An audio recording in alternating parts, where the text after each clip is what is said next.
Rancak gamelan Wonogiri. Mas Wardoyo Jumantana. Oke. Oke. Ayo. Iki Gentari karo Mbak Niken Saindri. Oke. Niken Gentari karo Niken Saindri. Ah. Bentar terus.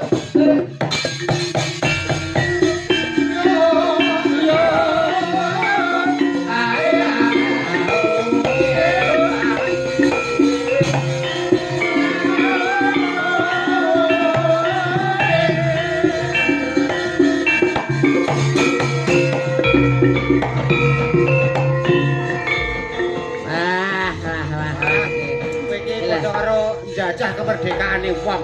Lah apa ta? Jajah kemerdekaane wong. Wong turu iki padha karo wong merdeka lho. Kok mbok gugah? Sapa sing turu iki sapa? Aku. Mau Mbak Nik kan lagi ndonga. Ana wektu dienggo istirahat wis sah hukume. Heeh. Iki ta. Coba nek sing turu niku Mas Mondol, lah ora tak cemplunge kali ngono. Ayo. Yo saiki Mbak Niken Salindri karo Mas Yuda, Niken Gentari karo Mondol. Kana sampean balik kene. Kene, Dek. Nih. Yo, wong eta. Nyapa to, Le? Kok gebes-gebes iki ngapa, Dak? Ah, wong kok ayu niku. Ayu ta. Mangane opo to yo? Aku mani Wong kemokop. Iya. kemokop. Iso pentung-pentungan iki. Kok pendung-pendungan piye to? Ora nek anu kok iso duding-dudingan. Oh, kowe salah. Oh, ngono to karepe. Kayak wong sut. Sut. Coba kabeh yo gaul ya. Iki ana sing ngetek Lestari. Ayo. Oke. Ayo. Menika ugi kula aturaken Pak Asmara Santo saha para kanca. Oh nggih, Mas Moro Santo. Wah, asmane Bapak Semar. Ayo. Ayo Lestari diareke, nduk Niken karo nduk Lestari. Oh, ayo nih. Jago.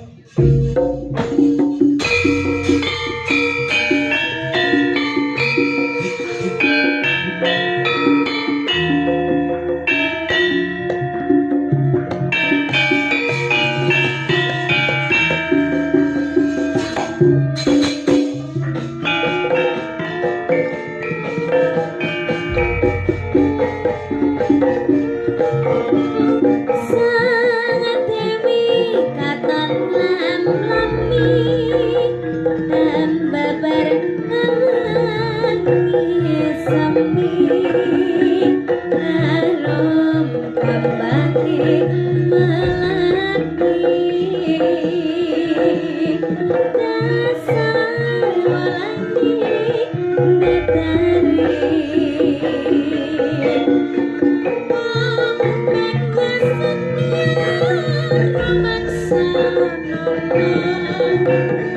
Sasan apiane karnika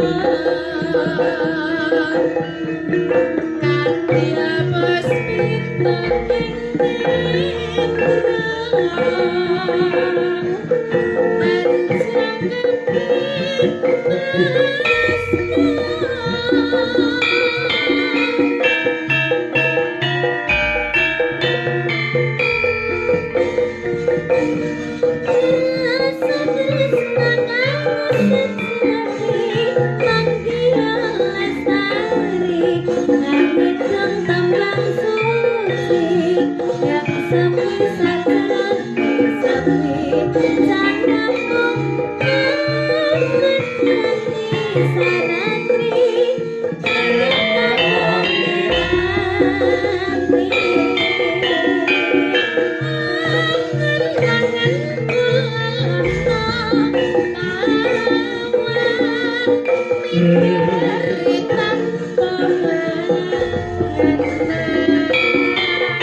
kasih. Terima kasih, Mas Awet to Bayu. sehat, awet to Amin. kondang, awet to laris. Amin. Jaga kesehatan ya, Rek. Nggih. Mas Yudo. Nggih, Mas Bayus. Matur nuwun sanget. Nggih. Bakenipun ayo padha ndonga. Nggih. Panjenenganipun Bapak Gunaryanto sak kulawarga tansah nanggih rahayu rujeng sekolah.